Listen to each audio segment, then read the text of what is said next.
नमस्ते मित्रों। आज हम विभिन्न देशों की उनकी पार्लियामेंट के बारे में, उनकी लोकसभा, राज्यसभा और उनका कार्यकाल और उनके विशेष कार्यों के बारे में पढ़ेंगे हम लोग। देखो, ब्रिटेन में व्यवस्थापिका को क्या कहते हैं। जैसे हमारे यहाँ पर लोग, भारत में लोकसभा और राज्यसभा होती है ना, उसी तरीके से ब्रिटेन के अंदर संसद को क्या कहते हैं? पार्लियामेंट कहते हैं। ब्रिटेन में संसद को क्या कहते हैं? पार्लियामेंट। उसके पार्लियामेंट के दो सदन होते हैं। जैसे अपने यहाँ पर उच्च सदन और निम्न सदन होता है ना, तो उनके भी कॉमन सभा और लॉर्ड सभा होती है। कॉमन सभा में 650 सदस्य होते हैं और लॉर्ड सभा के अंदर 821 सदस्य होते हैं। कॉमन सभा का कार्यकाल 5 वर्ष होता है और लॉर्ड सभा का कार्यकाल, ये स्थायी सदन है। हमारे यहाँ राज्यसभा है ना, इसी तरह से ये स्थायी सदन है ब्रिटेन में। लॉर्ड सभा में सदस्यों का प्रतिनिधित्व वंशानुगत आधार पर होता है। लॉर्ड सभा अपील का सर्वोच्च न्यायालय है। ब्रिटेन के अंदर लॉर्ड सभा है ना, वो अपील का सर्वोच्च न्यायालय है। अमेरिका में संसद को कांग्रेस कहते हैं। और हमारे यहाँ जैसे लोकसभा, राज्यसभा होती है, जैसे इसी तरह से इसमें प्रतिनिधि सभा और सीनेट होती है।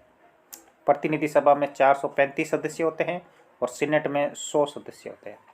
प्रतिनिधि जो सभा होती है उसका कार्यकाल 2 वर्ष का होता है और जो सीनेट होती है ना, उनका स्थायी सदन होता है। सदस्यों का कार्यकाल 6 वर्ष होता है। सीनेट सदस्यों का चुनाव प्रत्यक्ष रूप से, और सीनेट दुनिया का सबसे शक्तिशाली द्वितीय सदन है। जैसे हमारे भी यहाँ पर क्या है, लोकसभा शक्तिशाली सदन है, इसी तरह अमेरिका में जो दुनिया का सबसे शक्तिशाली सदन सीनेट है। जापान के अंदर संसद को डाइट कहते हैं। उसमें भी प्रतिनिधि सदन और सभासद सदन या पार्षद सभा है। प्रतिनिधि सभा में 480 सदस्य होते हैं और सभासद सदन में 242 सदस्य होते हैं।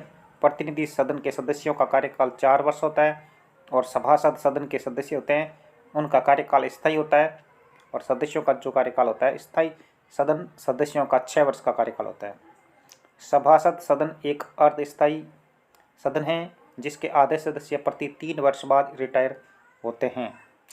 चीन के अंदर संसद को राष्ट्रीय जनवादी कांग्रेस कहते हैं और इसमें कोई प्रतिनिधि सभा उस सदन नहीं होता है, इसमें एक ही होता है। और जो सारे सदस्य होते हैं उसके अंदर 2987 सदस्य होते हैं। इनका कार्यकाल 5 वर्ष होता है। दुनिया का सबसे बड़ा सदन है सदस्य संख्या के आधार पर। ये दुनिया का सबसे बड़ा सदन है संसद। स्विट्जरलैंड के अंदर संसद को क्या कहते हैं? संघीय सभा कहते हैं। और जो बड़ी होती है, जो शक्तिशाली, उसको राष्ट्रीय परिषद और राज्य परिषद।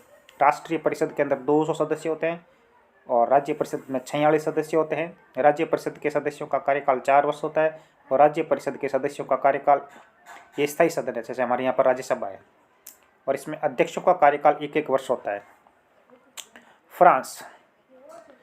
फ्रांस के अंदर देखिए, फ्रांस में संसद बोलते हैं, हमारे भी यहाँ संसद बोलते हैं, फ्रांस में संसद बोलते हैं। फ्रांस, इसमें भी राष्ट्रीय सभा और सीनेट होती है। राष्ट्रीय सभा के सदस्य कितने हैं? 577 और सीनेट के सदस्य 348 हैं। राष्ट्रीय सभा में सदस्यों का कार्यकाल 5 वर्ष होता है और सीनेट के स्थायी सदन है, सदस्यों का कार्यकाल 6 वर्ष होता है। सीनेट एक अर्ध स्थायी सदन है जिसके आधे सदस्य प्रति 3 वर्ष बाद सेवानिवृत्त होते हैं। दक्षिण अफ्रीका में भी संसद को संसद ही कहते हैं। इसमें भी राष्ट्रीय सभा और प्रांतों की राष्ट्रीय परिषद दूसरे नंबर होती हैं। पहली में 400 होते हैं और दूसरी में 90 सदस्य। पहली में सदस्यों का कार्यकाल 5 वर्ष होता है। राष्ट्रीय परिषद का चुनाव आनुपातिक प्रतिनिधित्व की सूची प्रणाली आधार पर होता है। जर्मनी के अंदर संसद को संघीय संसद कहते हैं।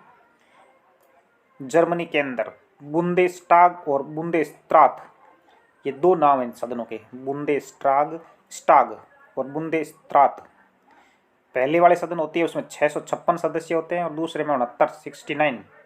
पहले वाले सदन होते हैं, उनके कार्यकाल, सदस्यों का कार्यकाल 4 वर्ष होता है। बुंदेस्टाग का चुनाव वयस्क मताधिकार द्वारा दो वोट मतदान पत्र द्वारा होता है। बुंदेस्त्रात का चुनाव अप्रत्यक्ष होता है। जैसे हमारे यहाँ पर राज्यसभा के सदस्य होते हैं ना, जनता ने चुन करके, क्या हमारे चुने हुए प्रतिनिधि राज्यसभा के सदस्यों का चुनाव करते हैं, तो बुंदेस्त्रात का चुनाव अप्रत्यक्ष रूप से होता है।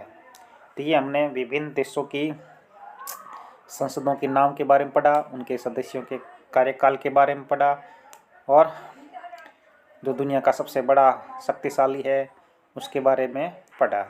तो आप इनका बार बार अध्ययन कीजिए। धन्यवाद साथियों।